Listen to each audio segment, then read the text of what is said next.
সিডিএলসে রিডিংয়ে healthy score বলতে আমরা কি বুঝি? দেখুন, হেলদি স্কোরটা ক্ষেত্রভেদে এক এক রকম হয়। তবে আমরা যদি একটা অ্যাভারেজ প্রিডিকশন দাঁড় করাই, তাহলে আপনার রিডিং এর টার্গেট হওয়া উচিত 7 অথবা 7+। সেটা 40-এর মধ্যে 30 অথবা 30-এর বেশি কারেক্ট হলেই আপনি তখন এই স্কোরটা নিয়ে আসতে পারবেন। কিন্তু এটা তো সহজ না। এত যদি সহজ হয়ে যেত তাহলে তো সবাই করে ফেলতো। কিন্তু এটা সহজ যদি আপনি একটা ফর্মুলা বেসিসে অথবা আপনার প্র্যাকটিসটাকে একটা কৌশলের মধ্যে রেখে সুন্দর ওয়েতে ভারসাম্যপূর্ণ অবস্থায় আপনি যদি একটা ডেলিভার দিতে পারেন আপনার রিডিং এর প্রসেসটাকে। এবং এই প্রিপারেশনে আমি এখন আপনাদেরকে বলবো যে আজকের যে টপিকটা সামারি নিয়ে, রিডিং এর সামারি উইদাউট ক্লুটা দেখা যায় পরীক্ষায় প্রায়ই আসে। যখন আসে পরীক্ষায় তখন এটা 5 মার্ক, 6 মার্ক, 4 মার্ক এইরকম ক্যারি করে। তার মানে আপনি এইখানে 5-এ 5 অথবা 6-এ 6 তুলে ফেলবেন, এইখানে একটাও যাতে মিস না হয়। কারণ এই সহজ পোর্শনটা আপনি যদি মিস করে ফেলেন, তাহলে আপনি এখানে ব্যান্ড 7 তোলাটা তুলনামূলক ডিফিকাল্ট। সো আমি আর কথা না বাড়িয়ে প্রশ্ন সলভিং এর মাধ্যমে আপনাদেরকে দেখাবো কিভাবে আপনি রিডিং এ সামারিতে খুব সহজে ব্যান্ড 7 তোলার জন্য এখানে 5টার 5টাই কারেক্ট করতে পারেন। যেমন আমাদের একটা টপিক হচ্ছে এখানে লিখা আছে, the Desolenator producing clean water. Clean water কিভাবে প্রডিউস করা হয় এই জন্য একটা মেশিনের নাম হচ্ছে ডিজোনেটর। ওকে, আচ্ছা, এবার আমরা প্রশ্নতে চলে যাই। আমাদের এখানে 21 থেকে 26 পর্যন্ত প্রশ্ন আছে কয়টা? 6টা। দেখুন, আমরা এখানে 6টাই কারেক্ট করবো এবং খুব সহজে। Summary, complete the summary below. এরপরে আমরা এই যে শব্দটা ওয়ান ওয়ার্ড অনলি, এইখানে যে কথাটা বলা আছে, সেটাকে আমরা মার্ক করলাম। এইবার আমরা ডিরেক্ট প্রশ্নতে চলে যাব। প্রশ্নতে চলে গিয়ে আমি এখন আপনাদেরকে টেকনিকটা হাইলাইট করবো যে কোন টেকনিকে আপনি আগাবেন। যেমন এইখানে বলা আছে, the energy required to operate Desolenator comes from sunlight. এই টোটাল লাইনটা আপনি পরে কি বুঝলেন? ডিজোনেটর অপারেট করার জন্য, চালানোর জন্য যে এনার্জিটা প্রয়োজন, এই এনার্জিটা আসে সানলাইট থেকে। এখন এই সানলাইট হচ্ছে আপনার কিওয়ার্ড। আপনি শুরুতে কিওয়ার্ডটা খুঁজবেন। কিওয়ার্ড খোঁজা মানে আপনার অ্যান্সারটা কোন জায়গায় আছে সেটা আপনি প্রিডিক্ট করে নেওয়া। এবং এটা যখন আপনি খুব সহজেই প্রিডিক্ট করতে পারবেন, আপনার অ্যান্সার বাকিগুলা সব ইজিলি চলে আসবে। ওকে, এইখানে ডিজোনেটরটাকে আমরা আলাদা করে আর কিওয়ার্ড হিসেবে দাগ দিলাম না কেন, সেই টেকনিকটা বলি। আমাদের এই টপিকের হেডলাইনও হচ্ছে ডিসোলিনেটর। তার মানে টপিকের হেডলাইন আর কখনোই আপনি কিওয়ার্ড হিসেবে নিবেন না, কারণ এইটা প্যাসেজে অনেক সময় থাকবে, অনেকবার থাকবে, একাধিকবার থাকবে।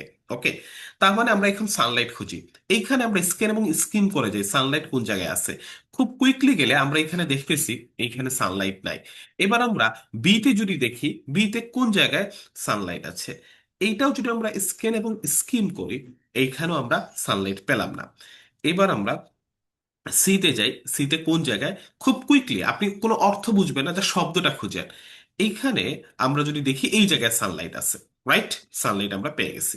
আচ্ছা, এইবার আমি আপনাদেরকে যে ট্রিক্সটা বলি, হ্যাঁ, এখন টেকনিকের ব্যাপারটা আসে। আগে আমরা জিনিসটা বুঝলাম, এবার টেকনিক হচ্ছে অ্যান্সার গুলো সব সিরিয়ালি আসবে। অর্থাৎ 21-এর অ্যান্সার আপনি যে জায়গায় পাবেন, 22 তারপরে, 23 তারপরে, 24 এরকম একটার পর একটা আসবে।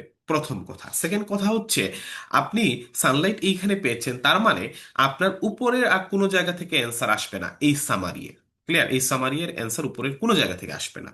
আচ্ছা, এইবার আমরা দেখি ডিভাইস ইউজড ডিফারেন্ট লোকেশনস। ডিভাইসটাকে ব্যবহার করা হয় ডিফারেন্ট লোকেশন। ডিফারেন্ট লোকেশন মানে কি?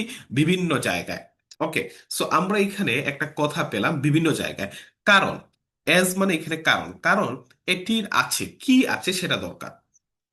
ডিভাইস ইউজড ডিফারেন্ট লোকেশনস, কারণ এটির আছে। ওকে, এখন এরা প্যারাফ্রেজ করবে। খেয়াল করে, সানলাইটের পর থেকে it measures 120 centimetres by 90 centimetres and easy to transport. এই যে ইজি টু ট্রান্সপোর্ট মানে এটা সহজে পরিবহন করা যায়। যে জিনিসটা সহজে পরিবহন করা যায়, এই জিনিসটাকেই ব্যবহার করা যায় ডিফারেন্ট লোকেশনে। রাইট? তাহলে ইজি ট্রান্সপোর্টের সিনোনিম বা প্যারাফ্রেজ হচ্ছে ডিফারেন্ট লোকেশনস। এস, কারণ ইট হ্যাজ এটির আছে, তার মানে এর পরেই আমরা অ্যান্সারটা পেয়ে যাব। থ্যাঙ্কস, ধন্যবাদ। It's two wheels. ইটস মানে ইট হ্যাজ এটির আছে, কি আছে? টু হুইলস, দুইটা চাকা। কারণ এটির আছে দুটি চাকা, কিন্তু আমাদেরকে এখানে বলছে ওয়ান ওয়ার্ড অনলি, সো আমরা শুধু হুইলস নিব। ওকে, আমরা শুধু হুইলস নিব, যেহেতু ওয়ান ওয়ার্ড অনলি। ওকে, হয়ে গেল। এইবার আমরা যদি পরেরটাতে যাই, water is fed into a pipe, মানে একটা পাইপ দিয়ে ওয়াটার প্রবেশ করে, ফেড ফেড ইনটু মানে প্রবেশ করে, কি দিয়ে প্রবেশ করে? পাইপ। তার মানে এইখানে ওয়াটার এন্টার্স, এই যে দেখুন synonym, water enters through a pipe, একটা পাইপ দিয়ে সে প্রবেশ করে, মিলে গেল। Clear? And a dash water flows over a solar panel, solar প্যানেলের উপর দিয়ে ওয়াটার ফ্লো হয়, ওয়াটার মানে পানির ফ্লো এর কিছু একটা হয়। ক্লিয়ার? তাহলে দেখুন, and flows a thin film, এই যে এই যে between a sheet of double glazing and the surface, এই কথাটা হচ্ছে ওভার কে বোঝাচ্ছে, ওভার। হ্যাঁ, over a solar panel, solar প্যানেলের উপর দিয়ে কি আছে? একটা থিন ফিল্ম আছে, এই যে দেখুন একটা কি আছে? থিন ফিল্ম আছে। ওকে, তাহলে একটা থিন ফিল্ম আছে সোলার প্যানেলের উপরে, যেটা দিয়ে কি প্রবাহিত হয়? পানি প্রবাহিত হয়। তাহলে এ থিন ফিল্ম আমরা অ্যান্সার নিব না, আমরা কি নিব? এ ফিল্ম, ফিল্ম। রাইট? কারণ আমাদের ওয়ান ওয়ার্ড অনলি। তার মানে একটা ফিল্ম আছে, যেটা দিয়ে, এই যেটার উপর মানে সোলার প্যানেলের উপর দিয়ে পানি প্রবাহিত হওয়ার জন্য একটা কি আছে? ফিল্ম আছে। ক্লিয়ার? সরু পাতলা ফিল্ম আছে। আচ্ছা, এরপরে দেখুন, water then enters a boiler, পানি তারপরে হচ্ছে প্রবেশ করে কোথায়? বয়লারে। ওয়াটার, পানি, এন্টার্স এ বয়লার। এরপরে আমি আপনাদেরকে এখন একটা টেকনিক শিখাই, যেটা আপনারা রাইটিং ইউজ করতে পারবেন। এখন এই বয়লারের কাজটা কি? হোয়ার দিয়ে এই বয়লারের কাজটা বোঝাচ্ছে, এটা একটা এডজেক্টিভ ক্লজ ইউজ করা হচ্ছে। হোয়ার ইট টার্নস ইনটু স্টিম, যেখানে এটা কি হয়? বাষ্পে পরিণত হয়। তার মানে এন্টার্স এ বয়লার, বয়লারের কাজ হচ্ছে বাষ্পে পরিণত করা। তাহলে ওয়াটার এন্টার্স এ বয়লার, এটা আমরা দেখি, the warm water flows into a small boiler. এই যে দেখুন, water flows into a small boiler, এই যে দেখছো, water enters a boiler. Okay, এরপরে দেখুন, any particles in the water are caught in a dash, any particles, any particles মানে যে কোনো ছোট ছোট টুকরা, ইন দ্য ওয়াটার পানির যে কোনো টুকরা, আর caught in a dash, caught in মানে ধরা খায়, কোথায় ধরা খায়? ওইটা হচ্ছে আমাদের অ্যান্সার। ক্লিয়ার? আচ্ছা, তো এখন দেখি আমরা এই লাইনটা সিরিয়ালি যেহেতু আসতেছে, খেয়াল করুন, the device has a very simple filter to trap particles. আচ্ছা, ট্র্যাপ পার্টিকেলস, পার্টিকেলসকে ধরতে, ট্র্যাপ করতে, তার মানে কি? পার্টিকেলসকে কট করতে। ক্লিয়ার? ডিভাইসের আছে কি আছে? এ ভেরি সিম্পল ফিল্টার, একটি সরল ফিল্টার আছে, তার মানে এ ফিল্টার, ডিভাইসের একটা ফিল্টার আছে। ক্লিয়ার? সো এটার আমরা আনসার দিই A. The device has a very simple filter to trap particles, তাহলে any particles water caught in মানে ট্র্যাপ, ফিল্টার। এরপরে দেখুন, the purified water comes out through one tube and all types of dash come out through another. তার মানে এইখানে আমরা যদি এটাকে মার্ক করি, দেখেন এখানে বলা হচ্ছে এখানে দুইটা টিউব আছে, একটা টিউব দিয়ে পরিষ্কার পানি বের হয়, আরেকটা টিউব দিয়ে কি বের হবে? ওকে, ধরেন আপনার হাতে সময় নাই, এখানে আপনি একটা টেকনিক খেলতে পারবেন। দুই টাইপের পানি হয়, একটা হয় পরিষ্কার পানি, আরেকটা কি? আপনি গেস করেন। অবশ্যই আপনার গেসটাই সঠিক হয়েছে। আরেকটা হচ্ছে নোংরা পানি, ময়লা পানি, ডার্টি। রাইট? তাহলে একটা টিউব দিয়ে যদি পরিষ্কার পানি বের হয়, আরেকটা টিউব দিয়ে কি বের হবে? এটাই জানতে চাচ্ছে। তো এইখানে আমরা যদি দেখি, এরপরই there are two tubes for liquid coming out, liquid বের হওয়ার জন্য দুই ধরনের টিউব আছে। একটা হচ্ছে ওয়েস্ট, এই যে দেখুন একটা দিয়ে বের হয় কি? ওয়েস্ট।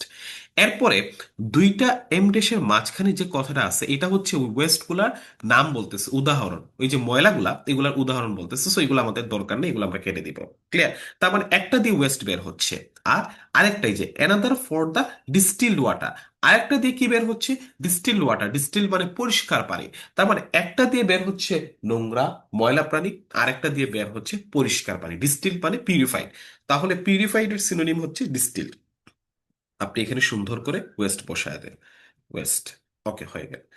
এরপরে দেখুন 25-এ, screen displays the dash of the device, ডিভাইসে স্ক্রিনের কিছু একটা দেখানো হয়, screen displays the dash of the device.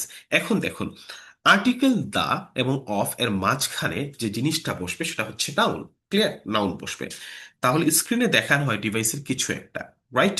তাহলে দেখুন, the performance of the unit is শোন অন এন এলসিডি স্ক্রিন। দেখুন, দা এবং অফের মাঝখানে পারফরমেন্স আছে। ওকে, এই স্ক্রিন মানে হচ্ছে এলসিডি স্ক্রিন, শোন মানে হচ্ছে ডিসপ্লেস, তার মানে স্ক্রিনে শোন দেখানো হয়, ডিসপ্লে করা হয়, কি করা হয়? The performance of the unit মানে হচ্ছে ডিভাইস, ইউনিট মানে হচ্ছে ডিভাইস। ক্লিয়ার? সো আমি ভেঙ্গে ভেঙ্গে বলে দিলাম, দ্য পারফরমেন্স, তার মানে এই ডিভাইসের স্ক্রিনে কি দেখানো হয়? পারফরমেন্স। ওকে, গুড। এরপরে দেখুন, and transmit the information to the company. কোম্পানির কাছে ইনফরমেশনটাকে কি করা হয়? পাস করা হয়, ট্রান্সমিট করা হয়, যাতে তারা জানতে পারে হোয়েন দ্য ডিজোনেটর রিকোয়ার্স টেস্ট, যাতে তারা জানতে পারে কখন ডিজোনেটর মানে এই মেশিনের প্রয়োজন, কি প্রয়োজন। তার মানে দেখুন, ট্রান্সমিটস দ্য ইনফরমেশন, এই যে দেখুন, ট্রান্সমিটেড টু দ্য কোম্পানি, কোম্পানির কাছে ট্রান্সমিট করা হচ্ছে, এই যে দেখুন, transmitted to the company which provides, যেটা প্রয়োজন, কি প্রয়োজন? ওই যে রিকোয়ার্স, হ্যাঁ রিকোয়ার্স, প্রয়োজন, কি প্রয়োজন? সার্ভিসিং, এই যে সার্ভিসিং প্রয়োজন। তার মানে এখানে আমাদের অ্যান্সারটা হচ্ছে হুইচ ডিজোনেটর রিকোয়ার্স, কি বলেন তো? Servicing, servicing. ওকে, তাহলে দেখুন আমরা খুব সহজে এইখানে আমাদের যে 6টা সামারি ছিল, সামারি গ্যাপ ফিল ছিল, আমরা করে ফেললাম। সামারি উইদাউট ক্লুটা পরীক্ষায় কিন্তু আসে, রাইট? সো এখন থেকে পরীক্ষা আসলে আই থিঙ্ক আপনাদের কাছে অনেক সহজ লাগবে। কিভাবে প্যারাফ্রেজ করে কিভাবে অ্যান্সার গুলা বের করে নিয়ে আসতে হয়, সেই টেকনিকটা আপনাদের সাথে আমি দেখাই দিলাম। টার্গেট রাখবেন ব্যান্ড 7 অথবা এর উপরে। তাহলে কি হবে, আপনাকে এই যে সামারি বা আরো যে টপিকস গুলো আছে, এগুলা খুব সহজেই পারতে হবে এবং পরীক্ষায় ভুল করা যাবে না, রাইট? আচ্ছা, সো আইএলস ডেনের ইউটিউব চ্যানেলে আপনাদের আর কি কি ভিডিও দরকার, আপনারা হচ্ছে এই ভিডিওর কমেন্ট সেকশনে সুন্দর করে লিখে দিবেন। আমি আপনাদের জন্য, আপনাদের মার্জান ভাইয়া এবং ইসমাম ভাইয়া আপনাদের জন্য যে সকল ভিডিওগুলো দরকার সেগুলো নিয়ে হাজির হব, এবং আমরা একদম খুঁটিনাটি ভিডিওগুলোর প্রস এন্ড কনস, আপনাদের উপকারের জন্য যা দরকার সবকিছু দেখাবো। ওকে, ধৈর্য ধরে এই ভিডিও শেষ পর্যন্ত যারা ছিলেন তাদেরকে ধন্যবাদ। নেক্সট আপনারা কোন ভিডিও চাচ্ছেন অবশ্যই জানাবেন। এই ভিডিও কেমন লেগেছে সেটাও জানাতে ভুলবেন না, এবং সবার সাথে শেয়ার করে দিবেন। সবার জন্য শুভকামনা। আল্লাহ হাফিজ।